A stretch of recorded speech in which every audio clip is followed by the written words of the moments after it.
For nearly 3 years, the narrative from Brussels remained unwavering. Seizing frozen Russian sovereign assets was a legal minefield and a financial suicide mission.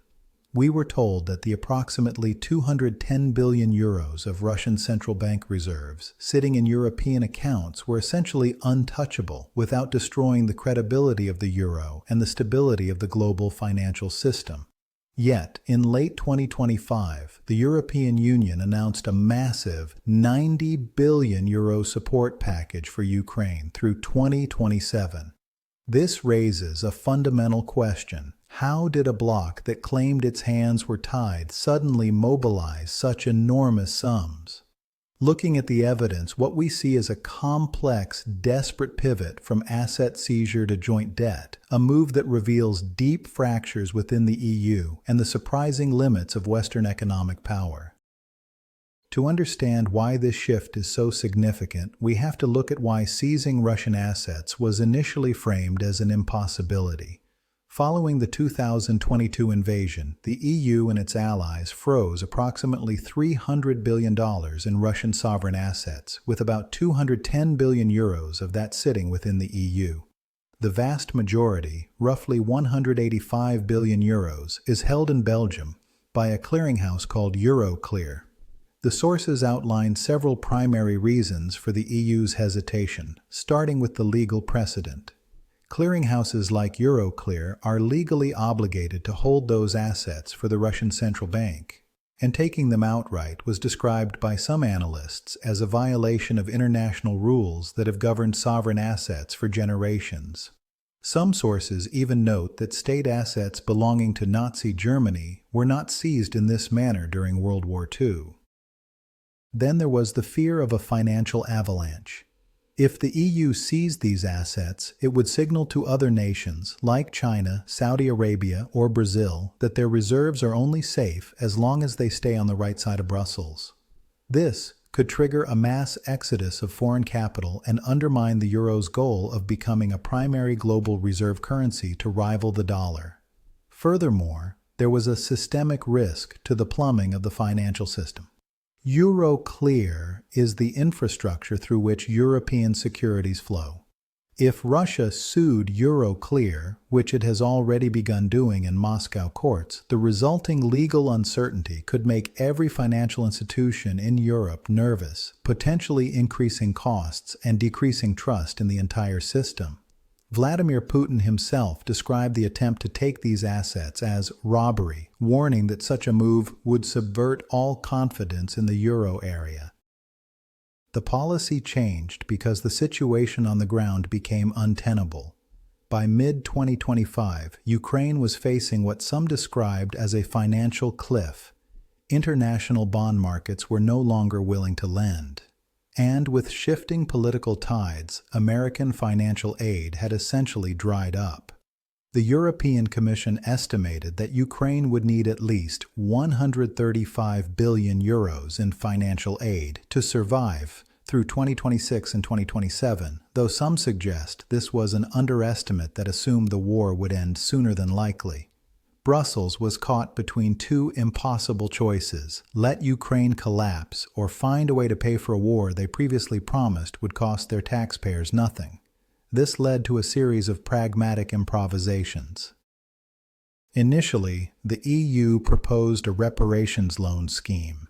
The idea was that the EU would borrow money from depositories like Euroclear using the frozen Russian assets as collateral. They would lend this money to Ukraine at zero interest, and Ukraine would only have to pay it back if it eventually received war reparations from Russia. Technically, the assets would not be seized. They would just remain frozen until the debt was settled. However, this plan collapsed primarily because of resistance from Belgium. The Belgian government pointed out that it could not personally guarantee 185 billion euros, more than a quarter of its entire GDP, if Russia retaliated or if the legal challenges succeeded. The pressure on the EU intensified when Russia launched a multi-layered response. On December 18, 2025, Russia's central bank filed a claim with the Moscow Arbitration Court against Euroclear, demanding compensation exceeding 18 trillion rubles, or approximately $225 billion. Russia wasn't just suing for the frozen assets, it was demanding compensation for lost profits and damage to its investment operations. The message was clear. If the EU wanted to play the legal game, Russia would flood their courts, tie up their clearinghouses, and create legal uncertainty that would make every financial institution in Europe nervous about their exposure. Beyond the courtroom, the economic retaliation was just as focused. Russian officials laid out a menu of countermeasures, including seizing European corporate assets remaining in Russia and restricting exports of key industrial materials like nickel, aluminum, and fertilizers. These are the very commodities that keep European factories running. The rhetoric even escalated to military threats, with some Russian officials invoking the term casus belli, suggesting that seizing Russian assets could be classified as a justification for a military response. Russia essentially argued that if Europe stole their money, they reserved the right to consider it an act of war. Facing these threats, the EU pivoted to what some sources call the path of least resistance, joint debt. Instead of taking Russia's money, the EU decided to borrow 90 billion euros from international markets, guaranteed by the member states. This is a massive shift in the EU's financial architecture. Before the pandemic, the EU's joint debt was basically zero. Today, it is climbing toward 800 billion euros. This continues a trend where the EU acts as a borrower of last resort during crises, a process that history suggests often leads to a more federalized union with central tax-raising powers. However, this decision exposed deep fractures within the bloc. While the support was framed as unanimous, 3 member states, Hungary, Slovakia, and the Czech Republic, secured full opt-outs, refusing to help pay off this new debt when it eventually comes due. Slovak Prime Minister Robert Fico called the loan a strategic error, stating that his country would not be part of any military loan for Ukraine. Hungarian Prime Minister Viktor Orban was even more blunt, framing the entire asset seizure debate as a declaration of war that the EU narrowly avoided.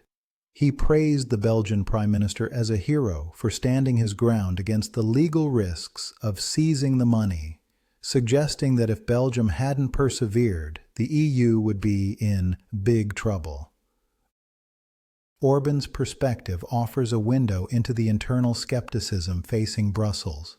He argued that Ukraine does not add to Europe's strength but takes away from it, noting that billions of euros have already been spent with little result. He claimed that the sanctions themselves were causing the most trouble, leading to energy prices in Europe that are 3 to 3.5 times higher than in America or China.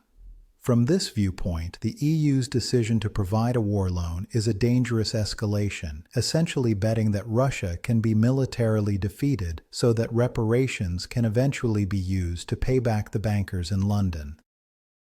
There is a notable discrepancy in the reports regarding the final figures of this deal.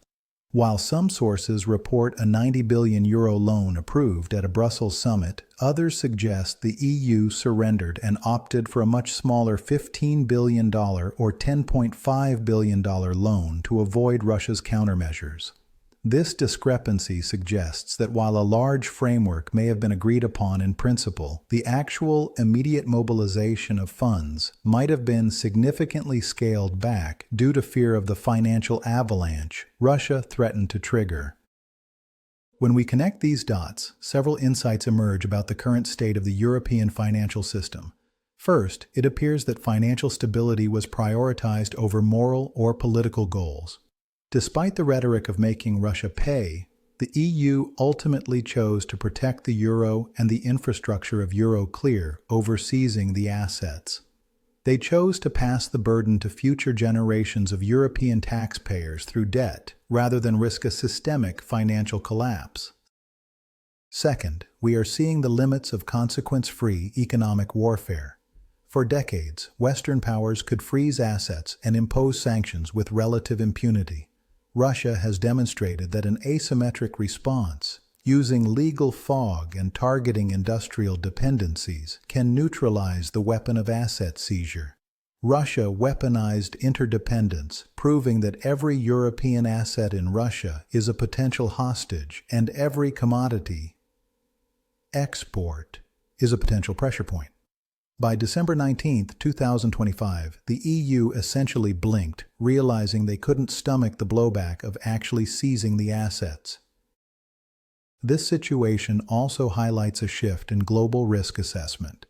As some analysts pointed out, other nations like China are watching closely. If the European Union, with all its economic might, cannot stomach the blowback from seizing assets, it sends a signal to every other nation that the era of Western financial hegemony is shifting. Russia's ability to force a retreat by the world's largest trading bloc suggests that the threat of retaliation can now reshape decisions in Brussels. So, where does this leave the European project?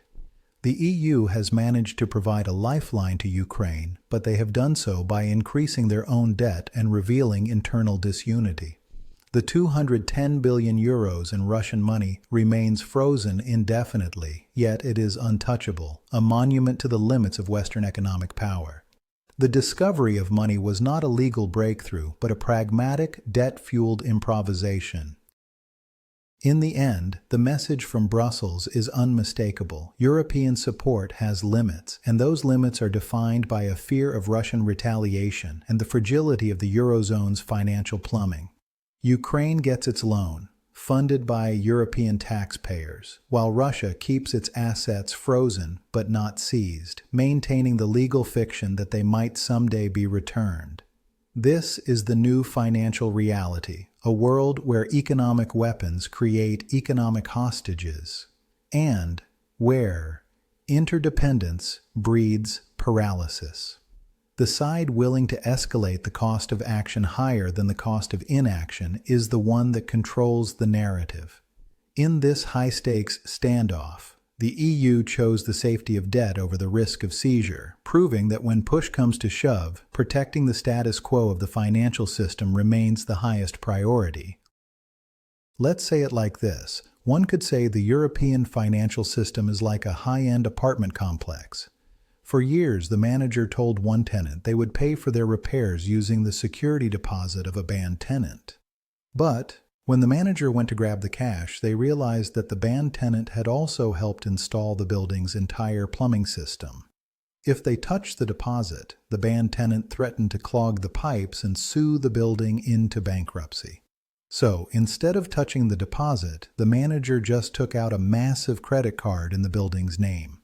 The repairs get done, but the pipes stay vulnerable, and every other tenant in the building is now responsible for the interest on that credit card.